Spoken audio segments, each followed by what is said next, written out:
Escuchado las plegarias de nuestro querido maestro Ezequiel Atahualcú Gamonal, compilador del Decálogo Universal. Algo extraordinario está trazado por estos últimos días. Bien es cierto que Dios le entregó a Moisés los mandamientos para enseñar a su pueblo en el monte Sinaí, pero ¿qué pasó? Que el pueblo no lo recibió. Moisés rompió ese compromiso porque el pueblo estaba adorando al dios Baal, presentando ofrendas al dios Baal, y por esta causa se rompió el compromiso, y por segunda vez lo vuelve a llamar Dios a Moisés, y le dice, lábrate 2 piedras como las primeras, pero esta segunda vez ya no fue para ese tiempo, sino se reescribe para el futuro, como dice Salmo 102, 18. Escribirse esto para generación futura y el pueblo que se criará. Y este es un pueblo que tiene que criarse o formarse, pero con gente que no es su gente. Mejor dicho, con gentiles no israelitas. No de Israel, no. Con gente que no es su gente. Romanos 10, 19, 20, 21. Bien claro está. Dice el apóstol Pablo, no ha conocido esto Israel, primeramente dice, no ha conocido Israel, primeramente Moisés dice, yo os provocaré a celos con gente que no es mía. Ya está esclareciendo, va a provocar a celos con gente que no es su gente. Con gente insensata, que sí, gente que no tiene nada de conocimiento lo que es de la doctrina de Dios. En cambio, los judíos, no, ellos tienen conocimiento desde que tienen uso de razón, porque siempre le están motivando, incentivando en la Torá, en la doctrina de Dios. Siempre desde pequeños tienen bastante conocimiento. En cambio acá no, gente que ni siquiera agarró una Biblia para leer. Pero con gente insensata, o sea, gente necia, torpe en el conocimiento de Dios. Porque dice bien claro, me mostraré a gente que nunca preguntaron por mí ni tampoco me buscaron. O sea, son gentiles, porque todo el tiempo extendí mis manos a un pueblo rebelde y contradictor. Por eso que levanta un pueblo a celos con gente que no es su gente, y luego recalca el apóstol Pablo, Romanos 9, 25, 26, llamaré al que no es mi pueblo, lo llamaré pueblo mío. No somos su pueblo, somos gentiles, pero llamará pueblo mío. A la no amada, amada. No, no es su pueblo amado, son gentiles, pero llamará ese pueblo amado. Y en el lugar donde le fue dicho, ustedes no son mi pueblo, no somos su pueblo, somos gentiles. Pero ahí serán llamados hijos del Dios viviente. O sea, para que realice todo este trabajo, es un plan de Dios. Un plan de Dios. Porque es la misericordia para estos días, es con los gentiles. Así como Abraham fue tomado de los gentiles, y en Abraham ya fue formado el pueblo de Israel. Esa es la misericordia de Dios, o como dice el apóstol Pablo, en parte endureció el pueblo de Israel para dar oportunidad a los gentiles. Al final, los dos se tienen que formar uno solo, y como dice en Ezequiel, ya no habrán 2 naciones, sino habrá una sola con el tiempo. Mientras tanto, queridos amigos, seguimos avanzando, difundiendo estas buenas nuevas, porque la disposición de Dios es que tiene que en este tiempo todo lo que están escritos en el libro de la vida tenían que ser reunidos.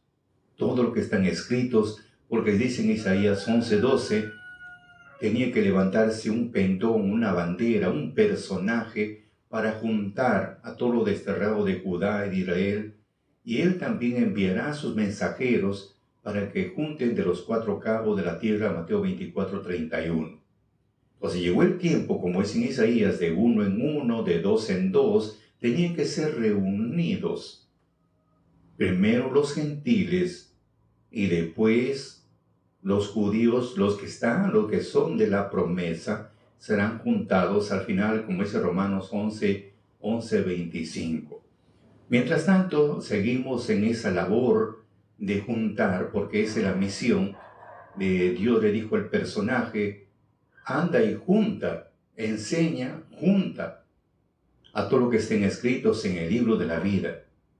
Y luego al final Dios será ensalzado y glorificado entre las gentes. Y restaurarse todas las cosas, primero restaurar la mente del hombre y después todas las cosas, se restaura los sábados, luna nueva, fiestas solemnes, etcétera, etcétera. La parte ritual, ceremonial, todo empieza a restaurarse. Pero hablamos de este tiempo. Y para que se restaure y se unifique, tiene que haber una señal, tiene que haber una bandera, un pendón, para que se junten, porque solos no se pueden juntar. Y de los cuales, una vez que se van juntando de uno en uno, Dios ha ordenado que deben poner en práctica el bautismo de agua, y después viene lo que es la sangre. Primero tenía que recibirse la fuerza activa de Dios, que es el Espíritu de Dios. Y el Espíritu de Dios o el Espíritu Santo primero tenían que recibir, y para recibir tenía que escuchar la doctrina de Dios que es purificado para estos últimos días, escuchar y ver que está toda su vida completa, toda su vida privada. Ahí está cómo camina cada ser humano y dónde están sus fallas.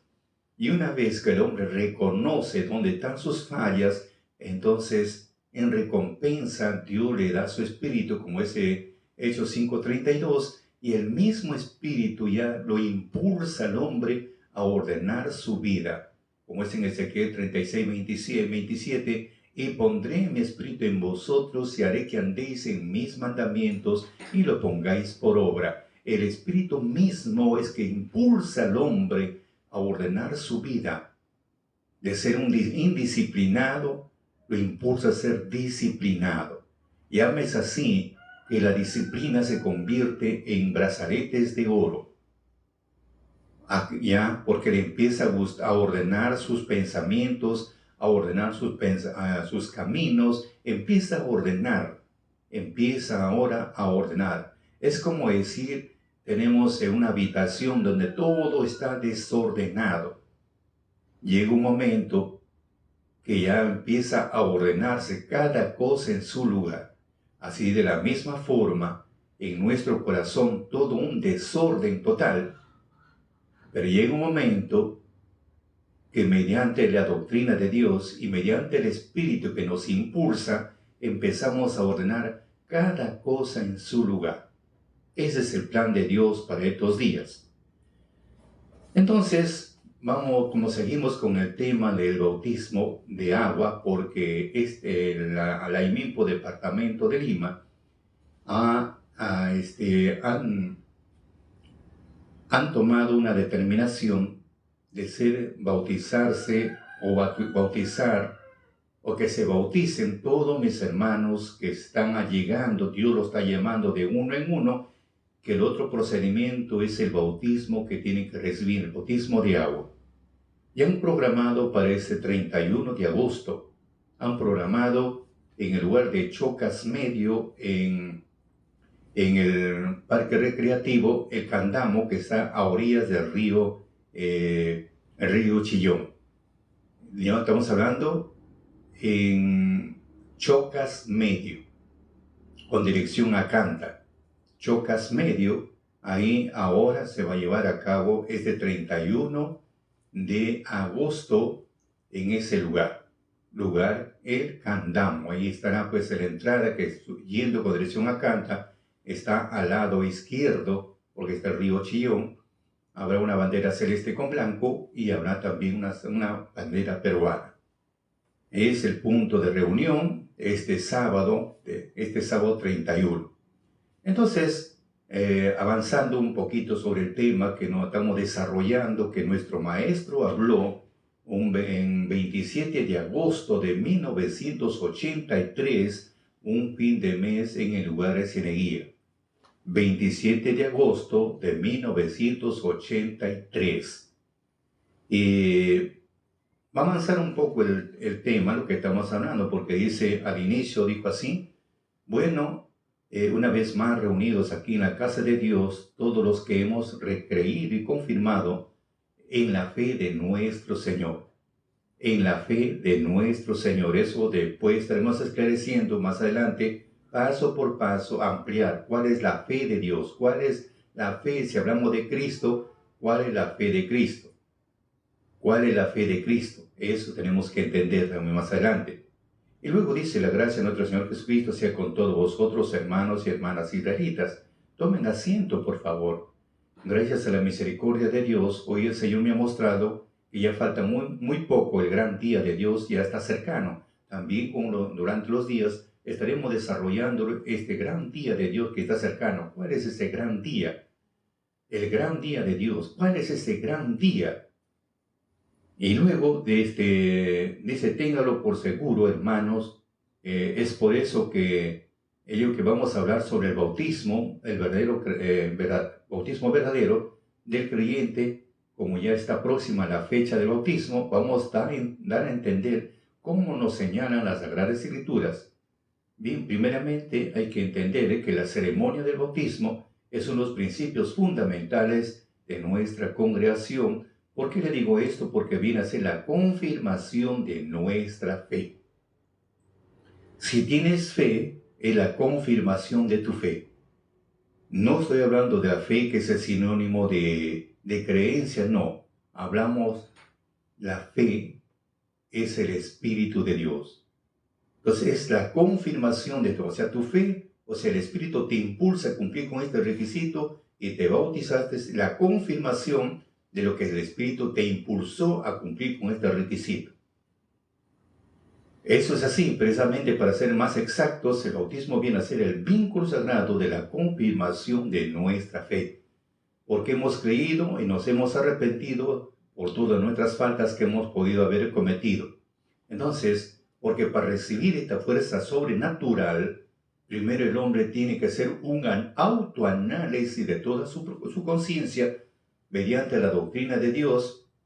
En ese momento empezamos a leer mandamiento tras mandamiento y vamos a analizar todos los puntos, si estamos bien o estamos mal, y cuando empezamos a reconocer nuestros errores, al final, ¿quién sabe? Ese mismo día puede recibir la fuerza de Dios. ¿Quién sabe? Cuando hay un arrepentimiento verdadero. Luego dice nuestro maestro, seguimos desarrollando, pero vamos al tema donde hemos quedado pendientes, de Ezequiel 36:25. Ahí nos hemos centralizado, nos falta terminar. Dice, ¿qué dice en Ezequiel 36:25? Cuando hablamos del agua, hablábamos en dos términos.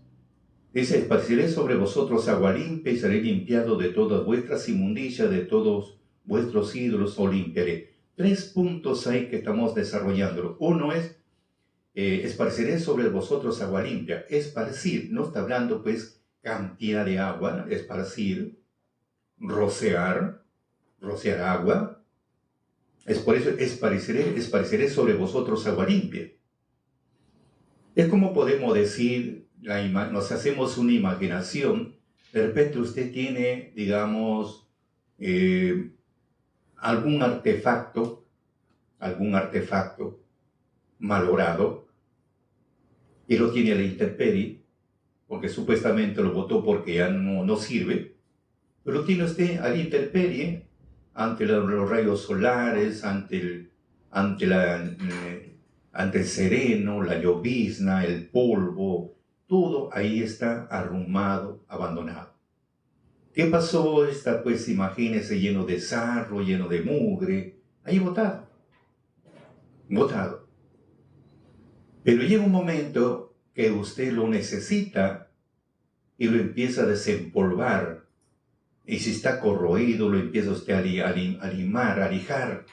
Le saca todo el sarro, le saca todo el moho, si hay metales. Y luego le da usted un mantenimiento, le limpió todo, y luego ese aparato que estaba abandonado se convierte útil. Algo similar es Dios con nosotros, abandonados, como es en la Escritura, sin Dios, sin patria, abandonados, así, abandonados. Hasta que llega un momento, nos rescata. Y para rescatarnos, nos da una limpieza. En este caso no estamos hablando de esa limpieza exterior, estamos hablando de esa limpieza interior. Nos empieza a limpiarnos, nos purifica y nos pone en este caso activos para realizar una actividad, lo que el dueño ha determinado. Así más o menos lo podemos entender, pero para eso el que nos lava, nos limpia, es el Espíritu de Dios. Porque dice, esparceré sobre vosotros agua limpia. Y cuando hablamos de agua limpia, estamos hablando del Espíritu de Dios. No estamos hablando del agua H2O que nosotros consumimos. No, se trata otro tipo de agua en la parte espiritual. Como decía nuestro Mesías, San Juan 7, 38, 39, él decía, de mi vientre, dice, el que cree en mí, como dice la Escritura, ríos de agua correrán de mi vientre, ríos de agua de mi vientre. Entonces él hablaba del Espíritu Santo que habían de recibir, pues no había venido todavía el Espíritu Santo. El Espíritu Santo viene recién en la fiesta de Pentecostés. Ahí recién viene el derramamiento del Espíritu Santo después de la muerte de nuestro Señor Jesucristo, que fue en la Pascua, y le dijo que esperaran hasta la fiesta, a la fiesta de las semanas.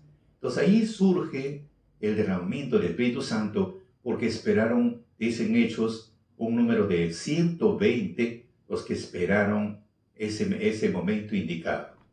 Entonces, ahí reciben el Espíritu Santo, por eso dice, hablaba del Espíritu que habían de recibir los que creyeran en Él, pues aún no había venido el Espíritu Santo, porque aún Jesús todavía no estaba glorificado.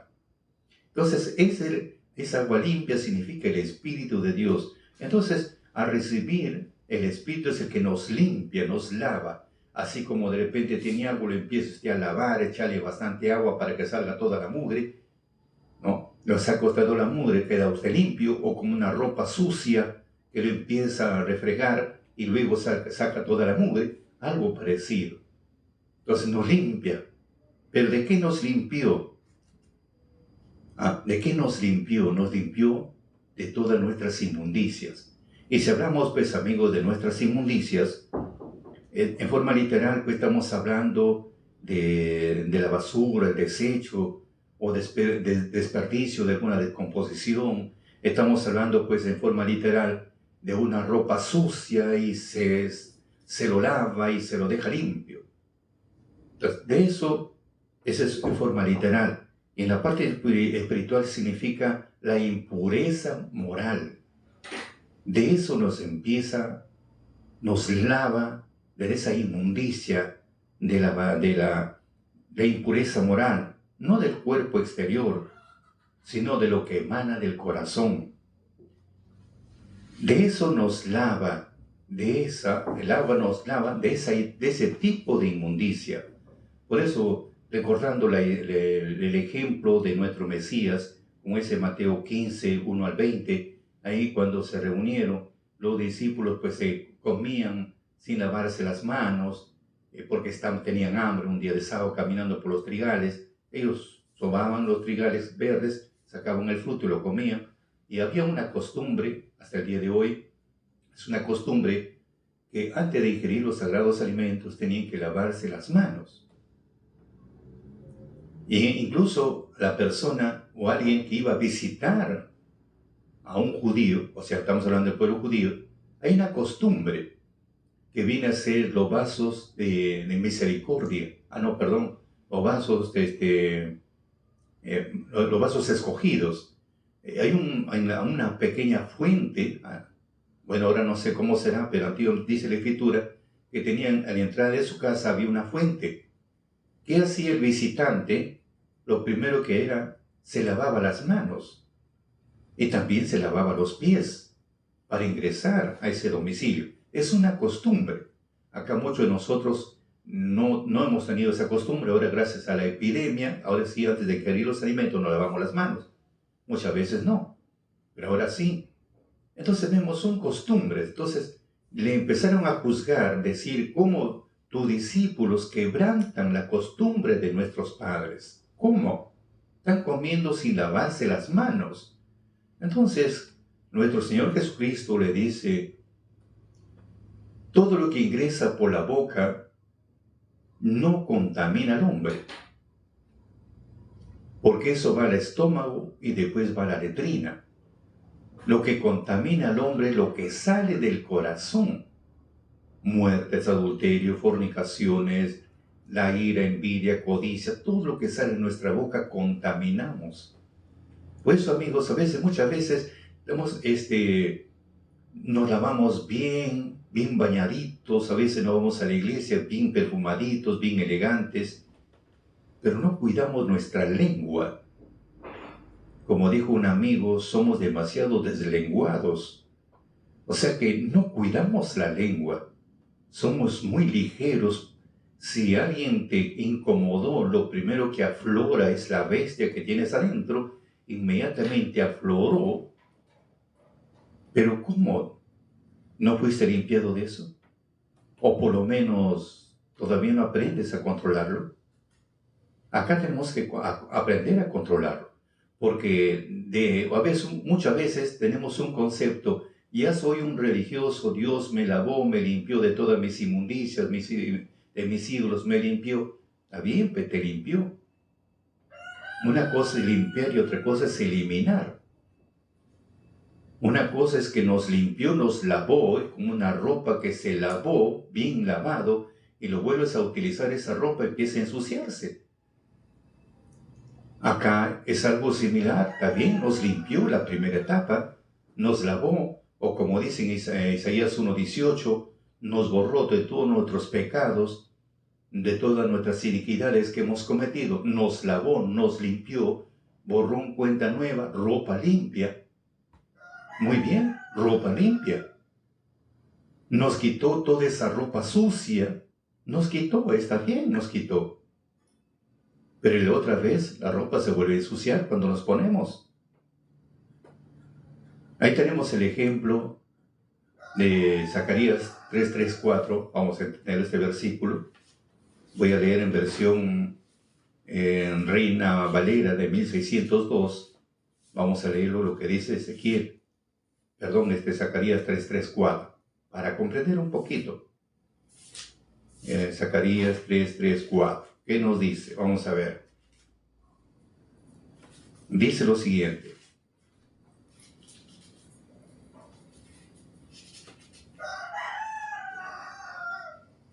Dice así. Y Josué estaba vestido de vestimentas viles y estaba delante del ángel. Fíjese, Josué estaba vestido de vestimentas viles y estaba delante del ángel. Y habló el ángel e intimó a los que estaban delante de sí, diciendo, quitad esas vestimentas viles. Fíjese el ejemplo que pone, que Josué estaba vestido de vestimentas viles. ¿Qué significa vestimenta vil? Sucia. Estaba sucia, de una vestimenta sucia, y estaba delante del ángel. Entonces, ¿cuál fue la orden del ángel que le ordenó, que estaban juntos con él? Quitar esas vestimentas viles. Fueron los ángeles y lo desnudaron, le quitaron esa ropa vil y lo dejaron desnudo. ¿Ve? Y luego dice, y a él le dijo, mira que te he hecho pasar tu pecado de ti. Esa vestimenta vil significaba el pecado.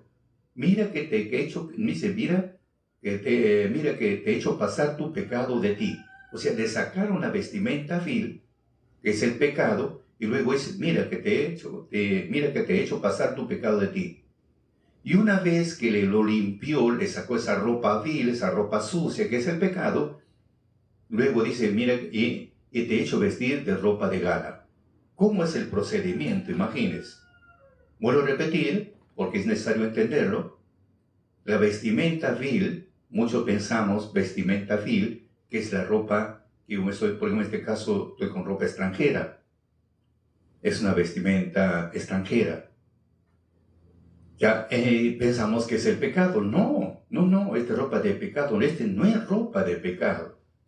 No, se refiere a otra cosa. Por eso dice, Josué estaba vestido de vestimentas viles, o sea, sucias, asquerosas estaba vestido delante del ángel. Entonces el ángel intimó a los que estaban ahí a su lado con él y le dijeron, quítale esas vestimentas viles. Entonces fueron los ángeles y le sacaron la vestimenta vil, le quitaron toda su ropa sucia que estaba puesto, le sacaron. Y luego le dice a Josué, mira que te he hecho pasar tu pecado de ti. Entonces, ¿cuál era esa vestimenta vil? El pecado. Entonces le quitó el pecado, por eso dice, lo lavó con agua limpia, le quitó su pecado, le quitó la suciedad y quedó limpio. Y posteriormente te he hecho vestir de ropa de gala. Y esa ropa de gala, pues de lino fino, brillante, lino blanco, fino y brillante. Es otro punto, otro momento estaremos hablando cómo es este ministerio. Pero ese es el punto. Nos lava con el agua limpia, nos lava todo esa ropa vil que es el pecado, nos deja limpios. Ahora, esa suciedad que estamos hablando, esa ropa sucia, ¿qué vendría a ser esa ropa sucia? Como dice que es el pecado. Nos limpia de todas nuestras inmundicias y de todos nuestros ídolos. Esa es la ropa sucia. Esa ropa sucia es de nuestra inmundicia. Como dije, ¿cuál es la inmundicia? Todo lo que sale de nuestra boca. Pero hay algo que tenemos que entender. Esa inmundicia, así como le puse el ejemplo, uno se pone, usted llegó a reflejar con la mano, o si no lo mandó a una lavadora, también bien limpio esa ropa, se pone usted ropa limpia, pero a medida que pasan los días lo va ensuciando, se va percudiendo, se va ensuciando, otra vez lo tiene que limpiar. Ese es el proceso de esa otra vez lavar. Esta vez ya no es igual, sino diferente. Eso se lava en la sangre del cordero, esa otra vestimenta. Entonces, vemos acá que nos lava, pero hay algo, ¿por qué se sigue ensuciando? Porque tenemos que entender algo. ¿Por qué se sigue ensuciando? Ya no debía ensuciarse. Pero ¿por qué se sigue ensuciando? ¿Por qué se sigue ensuciando? En la parte literal encontramos que nos hemos sacado la ropa sucia y nos hemos bañado, nos hemos puesto ropa limpia, pero esa ropa limpia que nos hemos puesto otra vez se vuelve a ensuciar, pasa un día, 2 días con el sudor y con el polvo, y así se va ensuciando otra vez. En la parte espiritual es algo parecido, ¿no? Dios nos lavó, nos limpió, nos quitó esa ropa sucia que es el pecado, pero otra vez nos volvemos a ensuciar. Poco a poco lo vamos ensuciando. ¿Pero por qué? Que no debía ser. Si vemos a través de la Escritura que Dios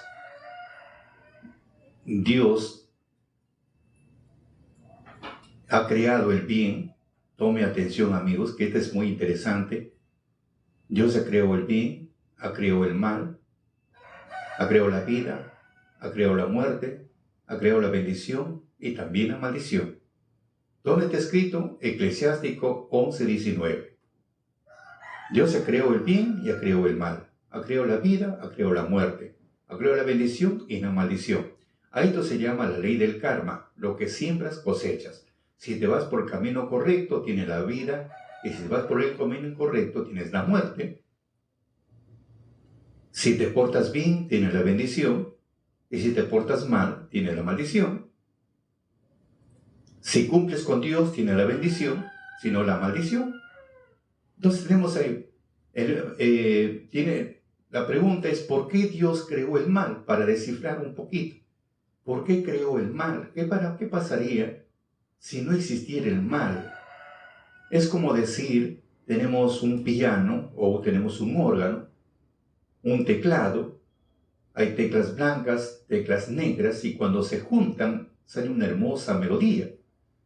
Tenemos para un foco una bombilla, hay dos cordones, positivo y negativo, y cuando se juntan los dos hay luz.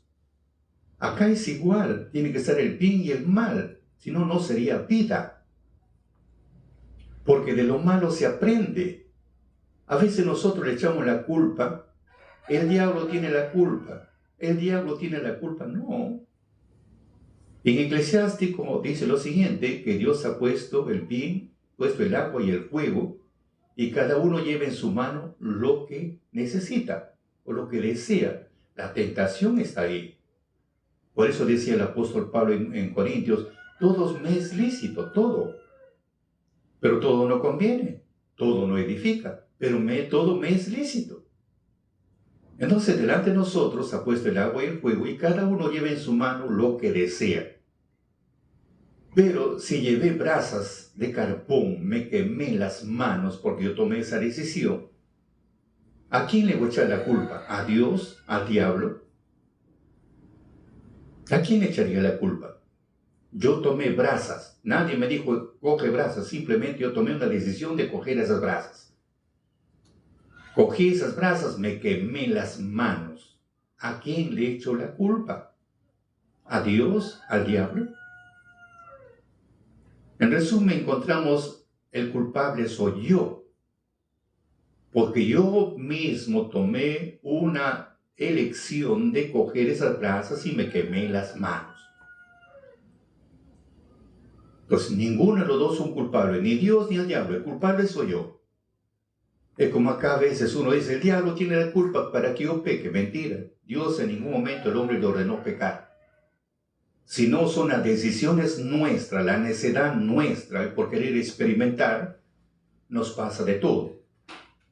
Por querer experimentar, caemos en errores garrafales, nosotros mismos. Ahora, una vez que estamos con la soga en el cuello, recién reaccionamos. Es como decir, Dios te ordena, debes tener una sola esposa. Ya, Dios ordena, pero como yo soy un necio, un torpe, busco un amante por acá, un hijo por acá, un hijo por acá, un hijo por allá. A las finales termino con la soga en el cuello. ¿Por qué? Porque el hijo va a crecer, está creciendo, tengo que darle su pensión, al otro su pensión, al otro su pensión. ¿Y cómo termino yo? Con un dolor de cabeza terrible, porque el dinero no alcanza. ¿Quién tiene la culpa? ¿Quién le ordenó hacer eso? Pero tiene un conocimiento que no debe hacer eso, pero no, pero quiere experimentar. Y una vez que ya está hecho las cosas, ya no podemos dar un paso atrás, sino simplemente enfrentarlo. La decisión es nuestra, que amigos, acá no tiene la culpa ni Dios ni el diablo. La decisión es nuestra. Ahora sí tenemos que reconocer nuestros errores y decir, Dios mío, la malogré. Tomé una mala decisión, tomé una mala elección. Ahora sí viene el hombre se arrepiente porque le dio rienda suelta a sus instintos. Por eso recomienda Dios, le dijo a Caín, tú debes controlarlo. El pecado está agazapado en tu puerta. Ahí está esperando la oportunidad, pero tú debes dominarlo. Entonces hay un conocimiento, tenemos que empezar a dominar, a adiestrar a esa parte negativa. Tenemos que empezar a adiestrarlo a nuestros instintos negativos. Tenemos que empezar a adiestrarlo, porque cuántas veces nos adiestran a nosotros. Tenemos que adiestrar a esas emociones negativas, a esas pasiones, a esos impulsos negativos. Tenemos que empezar nosotros a adiestrarlo para no vivir afligidos. Porque los errores cometemos y terminamos afligidos. Y siempre con la recomendación del caso, no es bueno toda cosa extremada. Siempre Dios quiere que el hombre busque el equilibrio. porque toda cosa extremada trae consecuencias. Comes mucho, terminas con insomnios, con vómitos, se te vinagre el estómago por comer mucho, y si no comes casi nada, terminas tuberculoso. Entonces Dios quiere que el hombre busque el equilibrio en todo, no solamente una sola cosa, en todo en nuestra vida, buscando siempre el equilibrio. Mucho sol te sale insolación, mucho frío tienes problemas también. Entonces siempre Dios quiere el equilibrio en todo.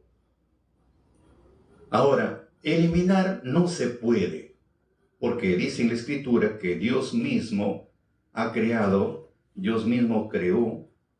lo de adentro del vaso y lo de fuera del vaso. Ambas cosas ha creado Dios. Eso está escrito como dice en Lucas 11, 39 y 40. Él ha creado Dios en lo de adentro y lo de afuera. Pero ustedes solamente, dice, como los fariseos, ustedes limpian fuera del vaso y del plato, pero lo de adentro no. Y la parte de adentro, ¿qué viene a hacerse en versión latinoamericana? No, versión Reina Valera, dice, están llenos de rapiña y de maldad. En otra versión dice, están llenos de robo, de codicia y de avaricia. En otra versión dice, por dentro son males, no ayudan a nadie y roban a la gente. Otro es deseo de robar y dañan a los demás. Entonces vemos acá lo de adentro, todos preocupados en la parte exterior, bien elegantes, bien perfumaditos, bien bañaditos, pero no nos cuidamos de la lengua. No nos cuidamos. Ese es el problema. Dios ha creado ambas cosas para que busque el equilibrio emocional a la persona. No se puede eliminar, pero sí se puede adiestrar. Un ejemplo que no se puede eliminar para que ustedes me puedan o me dejen entender. Dice nuestro Mesías, si tu ojo es ocasión de caer,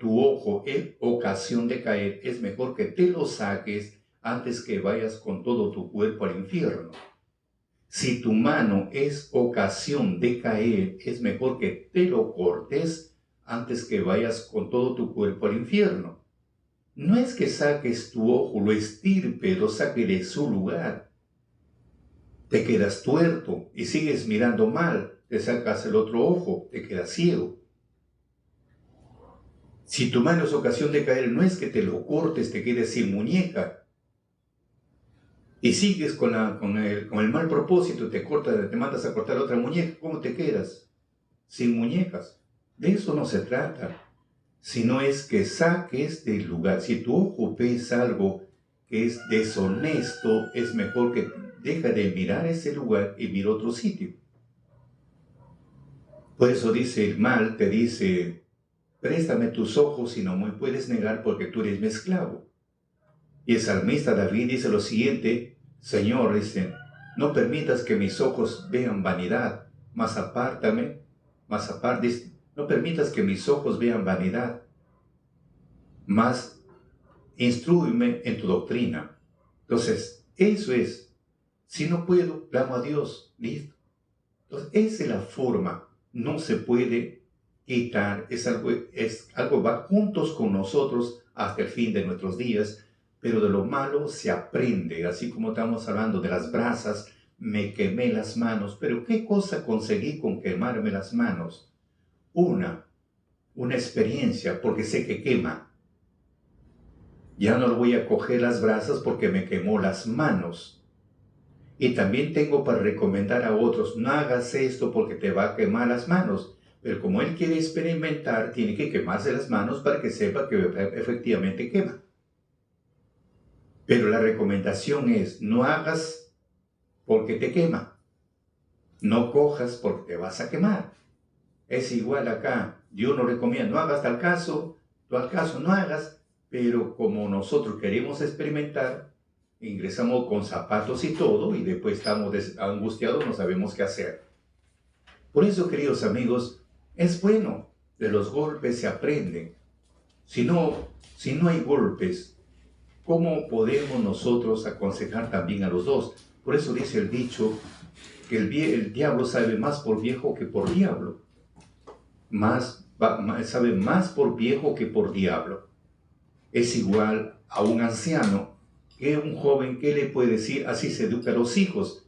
Si ese anciano ya pasó varias etapas, pasó de ser un hijo, pasó ahora padre, ahora es un abuelo, otros son abuelos, bisabuelos, tatarabuelos. ¿Qué le puedes enseñar? Un joven que recién se inicia. Ese hombre ya experimentó diferentes etapas de la vida. Entonces, eso es los golpes que ayudaron a madurar. Y como supo aquilatar las malas acciones, son experiencias que llegó a obtener durante su trayectoria. Y esto sirve para que el hombre sea equilibrado. Un hombre equilibrado. Si no es equilibrado, pierde. Así un ejemplo para que podamos comprender un poco el mensaje, así como dice en Eclesiastés, como dice el rey Salomón: nunca hables mal de tu siervo, porque muchas veces también tú hablaste mal de otros, dice en Eclesiastés. Es como decir, ¿cómo te sientes o cómo nos sentimos cuando alguien mal habla mal de nosotros? ¿Cómo lo sentimos? Humanamente nos sentimos mal. No tengo ninguna culpa, pero hablan hasta por gusto, hasta por los codos. Yo no tengo ninguna culpa, pero empiezan a hablar mal de uno hasta cansarse. ¿Y cuál sería nuestro procedimiento humanamente? Voy, lo denuncio ante las autoridades por difamación y calumnia, y que me demuestre lo que está hablando. Termino en la justicia. Ahora, cuando yo hablo mal de otros, ¿por qué no me siento también igual? Que debo ir a la justicia también. Señor, ¿sabe qué? Hablé mal de otro. Entonces, eso es buscar el equilibrio. O como dice el dicho, una maldición sin motivo no tiene. Una maldición sin motivo no afecta. No afecta. Por eso recomienda, dice, no devuelvas maldición por maldición. Maldición significa decir mal. No devuelvas. Al contrario, bendice. Fíjese cómo te enseña la Escritura a no tomar venganza de tu hermano, sino demostrarle todo lo contrario. Por eso no se puede desaparecer. Entonces, seguimos desarrollando este mensaje. Dice, estamos hablando de buscar hacer un cambio, se nos quita de todas nuestras inmundicias. Entonces, y cuando hablamos de las inmundicias, dice el profeta Isaías 64:6, todos nosotros somos como gente impura. Quiere decir, en la parte espiritual, gente deshonesta, gente indecente, gente desvergonzada, impúdica, así somos. ¿Ah? Todos nuestros actos, o sea, nuestras acciones, nuestros hechos, nuestras obras, nuestras actitudes de justicia son como trapo de inmundicia. O sea, todo lo que nosotros hacemos, una cosa es estar en la parte exterior y otra cosa es lo que hacemos. Somos como trapo de inmundicia, quiere decir como trapos impuros, como sucios, así.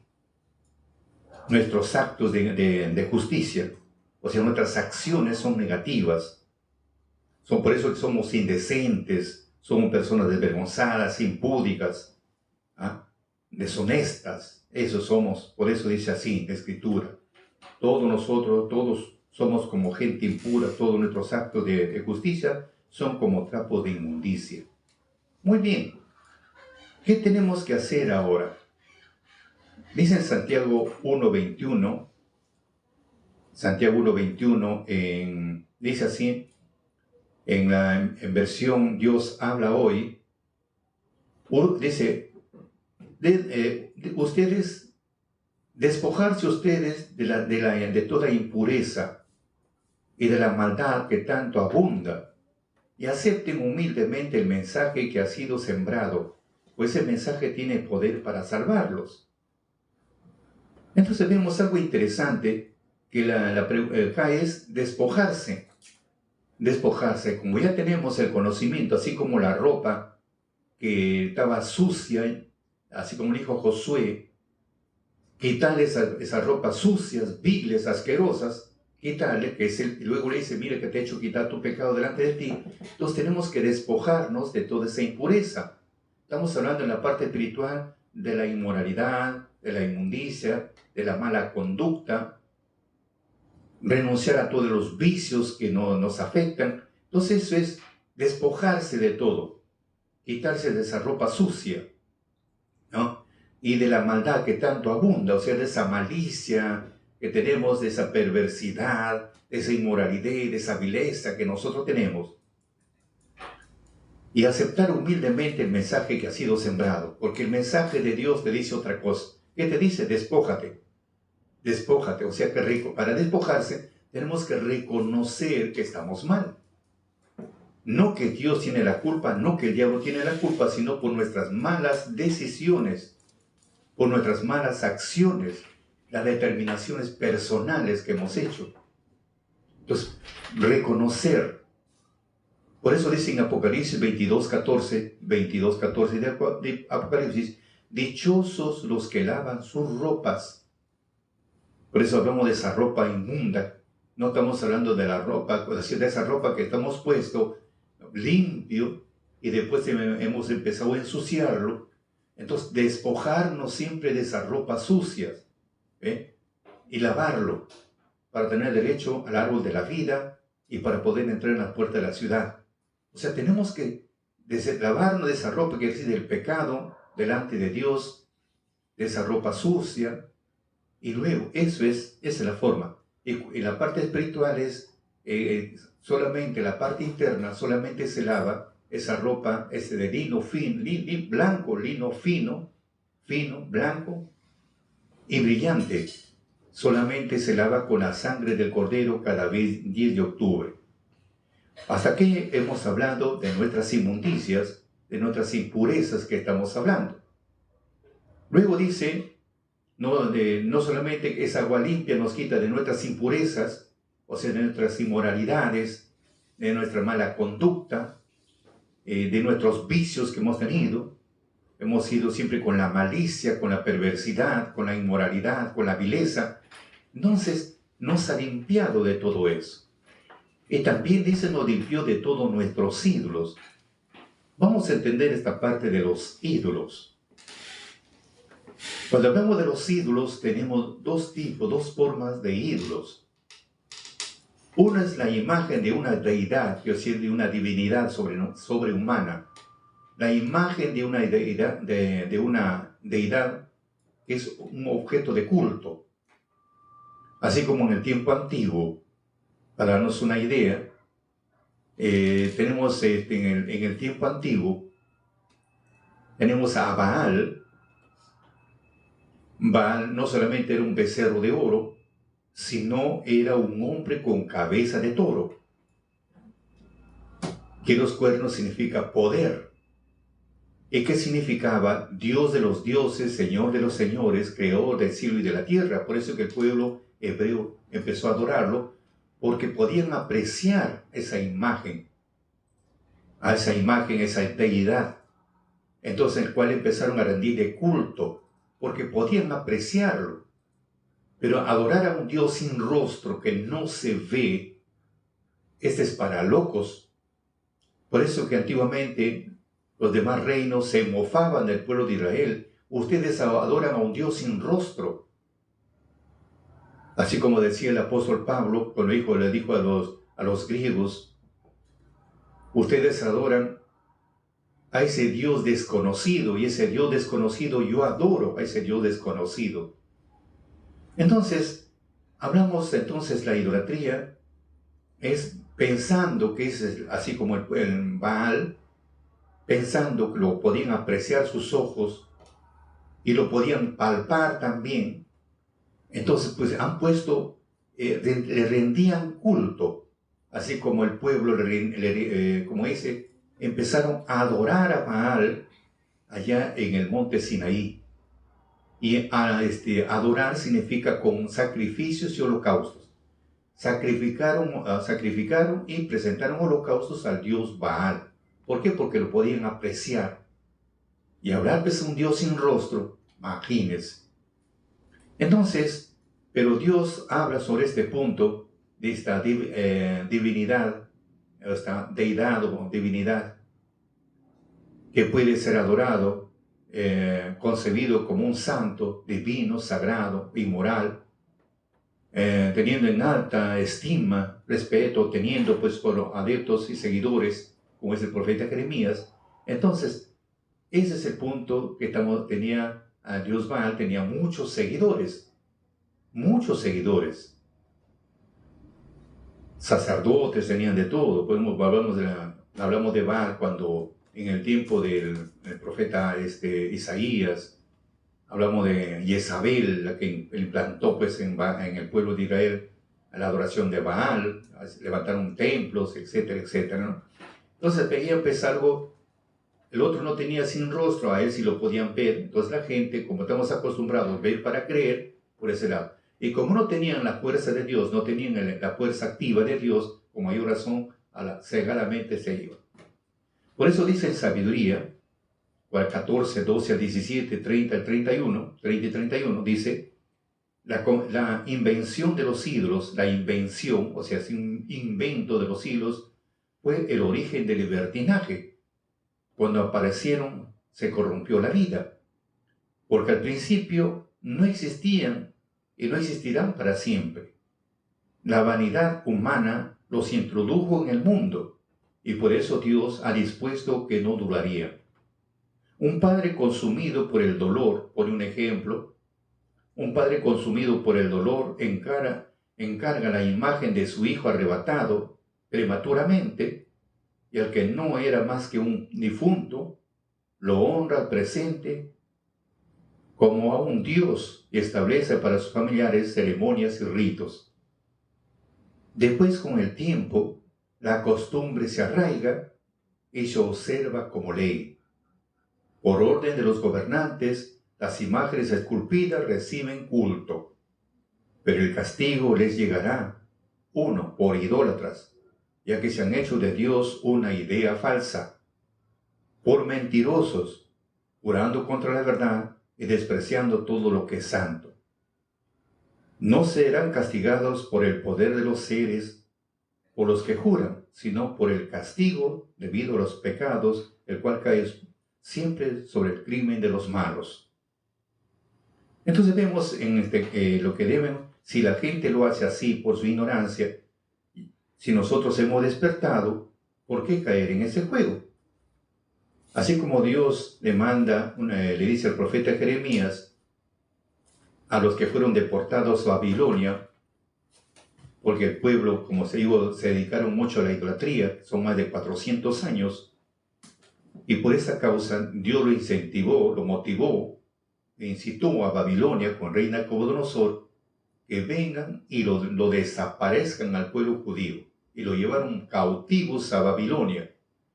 Entonces, antes de partir, Dios le ordena al profeta Jeremías que redactara una carta y le dieran una copia a ellos para que, mientras están en el lugar, ¿cuál es su proceder?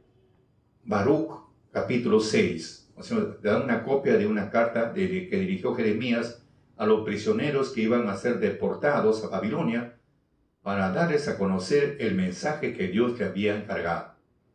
Dice así: por los pecados que han cometido en la presencia de Dios, serán llevados cautivos a Babilonia por Nabucodonosor, rey de los babilonios. Llegados pues a Babilonia, estarán allí muchísimos años, en este caso fueron por 70 años, y por muy largo tiempo, hasta 7 generaciones, después de lo cual los sacaré de allí en paz.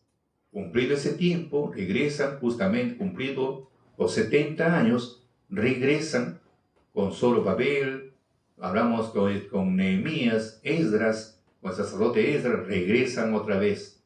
En el mes llegan a Judá, en el mes de septiembre. Sí, el mes de septiembre. Ahora bien, ustedes verán en Babilonia dioses de oro. Verán ustedes en Babilonia dioses de oro, dioses de plata, de piedra y de madera, llevados a hombros, que causan un temor respetuoso a las gentes. Guárdense, pues, ustedes de imitar lo que hacen los extranjeros, de modo que vengan a temerlos. Cuando vean, pues, detrás y delante de ellos la turba que los adora, digan allá en su corazón: oh Señor, solo a ti se debe adorar.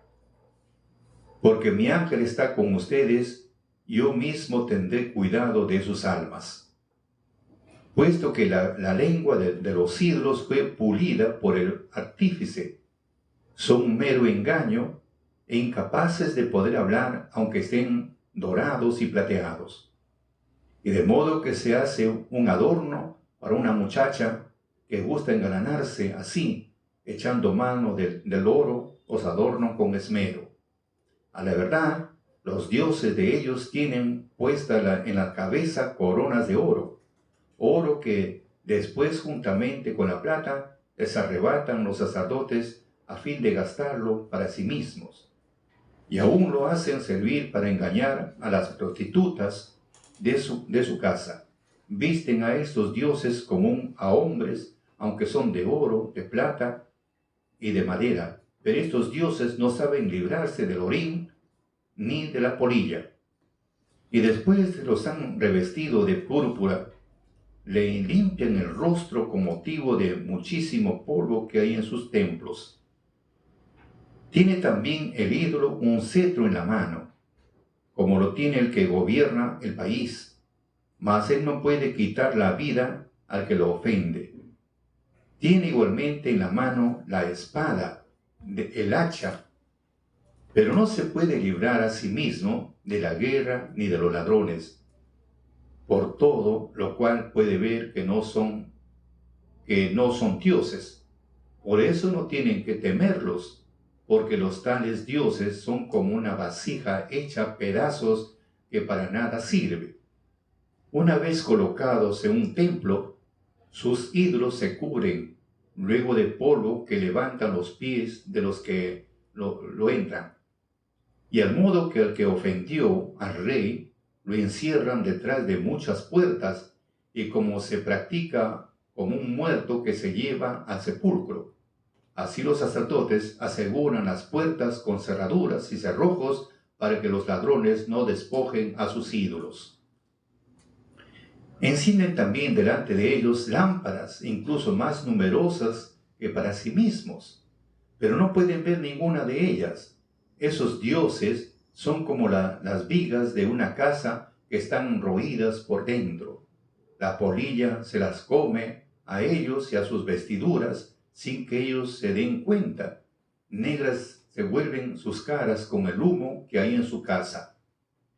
Sobre su cuerpo y sobre su cabeza vuelan las lechuzas, las golondrinas y otras aves, y también los gatos andan sobre ellos. ¿Por dónde pueden conocer que no son dioses y por lo mismo no los teman? Además de esto, el oro que tienen como adorno, si alguno no le limpia del orín, ya no relucirá, ni aun cuando lo estaban fundiendo sintieron nada.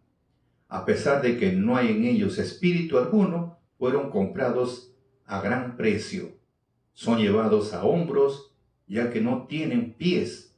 Solamente así a los hombres su vergonzosa impotencia, avergonzados sean también los que los adoran. Por eso, si caen a tierra, no se levantan por sí mismos, ni por sí mismos se echarán a andar si alguno los pone de pie. Les tienen que poner delante las ofrendas como los muertos. Estas ofrendas las venden y aprovechan sus sacerdotes, y también sus mujeres las asalan y no dan nada de eso el enfermo ni al mendigo. Las mujeres embarazadas y los que están impuras por sus reglas comen los sacrificios en el sacrificio de ellos. Conociendo pues por todas estas cosas que no son dioses, no tienen que temerlos. Mas, ¿por qué los llaman dioses? Las mujeres presentan dones a esos dioses de plata, de oro y de madera, y los sacerdotes están sentados en los templos de ellos, llevando rasgadas sus túnicas y rapado el cabello y la barba, y con la cabeza descubierta. Rugen dando gritos en la presencia de sus dioses, como se practica en un banquete fúnebre. Los sacerdotes le quitan a los ídolos sus vestidos y los hacen servir para vestir a sus mujeres y a sus hijos. Y aunque a los ídolos se les haga algún bien, no pueden premiar o castigar en ningún caso. No pueden poner a un rey ni quitarlo, y también poco pueden dar riquezas, ni siquiera una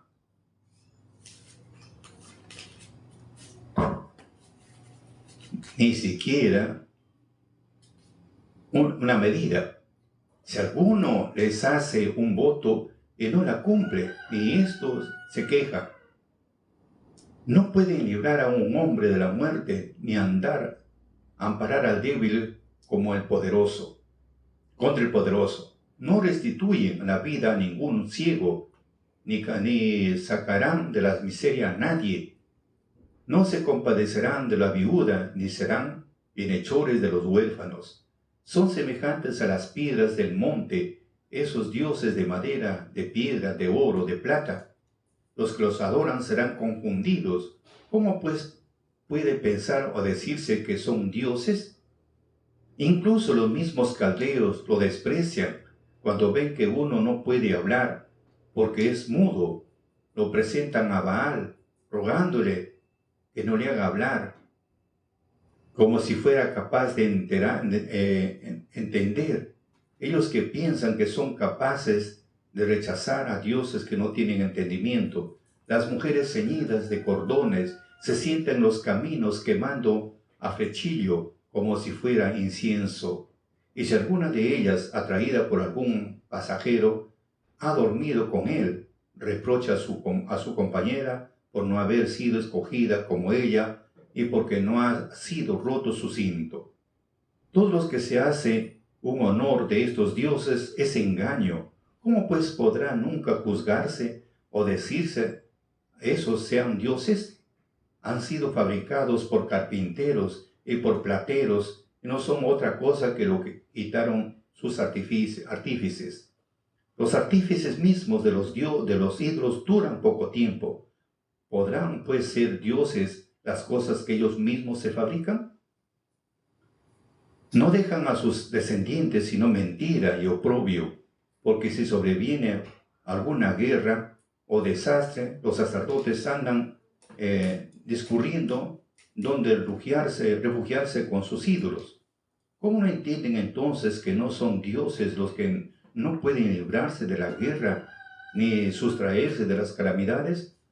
Porque siendo como son cosa de madera, dorados y plateados, conocerán finalmente todas las naciones y reyes que son un engaño. Reconozcan que no son dioses, sino obra de las manos de los hombres que nada hacen en prueba de que son dioses. Pero, ¿y cómo se conoce que no son dioses? Sino obra de las manos de los hombres y de lo que no hacen nada que sea propio de dioses. Ellos no pueden establecer algún rey en ningún país, ni pueden darle la lluvia a los hombres. No decidirán ciertamente los pleitos y lo librarán de la opresión al que sufre injusticias, porque nada pueden, son como las golondrinas que se quedan entre cielo y tierra. Pero si se incendia el templo de esos dioses de madera, de plata y de oro, seguramente que sus sacerdotes huirán y se pondrán a salvo, pero ellos se quemarán dentro lo mismo que las vasijas. Ni pondrán resistencia a un rey o a un ejército. ¿Cómo pues puede creerse y admirarse que sean dioses? No se librarán de los ladrones, ni los salteadores, esos dioses de madera y de piedra, dorados y plateados. Seguramente aquellos pueden más que ellos, y les quitarán el oro y la plata, y el vestido que están cubiertos y se marcharán sin que los ídolos puedan defenderse a sí mismos. De manera que vale más un rey que muestra su poder o cualquier mueble útil en una casa del cual se precia el dueño o la puerta de la casa que guarda lo que hay dentro de ella que no los dioses falsos. Ciertamente que el sol, la luna, las estrellas que están puestas para alumbrarnos y sernos provechoso obedecen a Dios. Asimismo el relámpago se deja ver cuando se aparece y el viento que sopla por todas las regiones. Igualmente las nubes, cuando Dios les manda recorrer todo el mundo, ejecutan lo que se ha mandado. El fuego también enviado de arriba para abrasar los cerros y los bosques cumple lo que se les ha ordenado. Mas estos ídolos no se parecen a ninguna de estas cosas, ni de la belleza, ni de la fuerza. Y así no debe pensarse ni decirse que sean dioses, ya que no pueden ni hacer justicia, ni proporcionar bien alguno a los hombres. Sabiendo pues que ellos no son dioses, no tienen que temerlos, pues ni enviarán maldición ni bendición a los reyes, ni muestran tampoco a los pueblos señales en el cielo, ni lucen como el sol, ni alumbran como la luna. Más que ellos valen las bestias que pueden huir o refugiarse bajo cubierto y valerse por sí mismas. De ninguna manera son dioses, como es evidente, por lo tanto pues no tienen que temerlos, porque así como no es buen guardián de un melonar, un espantapájaros, así son sus dioses de madera, de plata y de oro.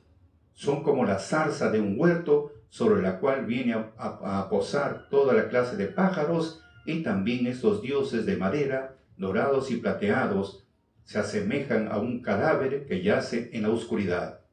Al ver que la púrpura y escarlata se apolillan sobre ellos, conocerán claramente que no son dioses, ellos mismos son devorados al final por la polilla y pasan por la vergüenza de su país. Más vale el varón justo que no tiene ídolos, porque no tendrá que temer esta condenación. Entonces hemos visto, queridos amigos, la carta que Dios le ordena al profeta Jeremías para darles al pueblo que se iba cautivo a Babilonia por 70 años. Por eso dice, esta es una copia de la carta dirigió Jeremías a los prisioneros que iban a ser deportados a Babilonia para darles a conocer el mensaje que Dios les había encargado. Entonces, amigos, tenemos ahí, hablamos de los ídolos. Después hay otro tipo de ídolos, también hay dos tipos de ídolos. Hemos hablado de los ídolos inertes y habla otro tipo de ídolos. Y eso mañana continuaremos con el desarrollo de este mensaje, porque es necesario saber un poco más y salir de la monotonía. Por eso comentan los sabios, aquel que lee la doctrina de Dios o lee el Torá, que es decir, la doctrina de Dios o lee la ley, vivirá menos. Si aquel que no le gusta la lectura, no le gusta leer Torá, vive más. ¿Cómo que vive más? Más engañado. Pero si te gusta leer, vives menos engañado. Para mayor información, síguenos en nuestra cuenta de Santos Salazar Silva, en la cuenta de Vicky Pereverina, Facebook, Instagram, TikTok y YouTube, y comparte con tus amistades para llegar a más sedientos de la doctrina de Dios.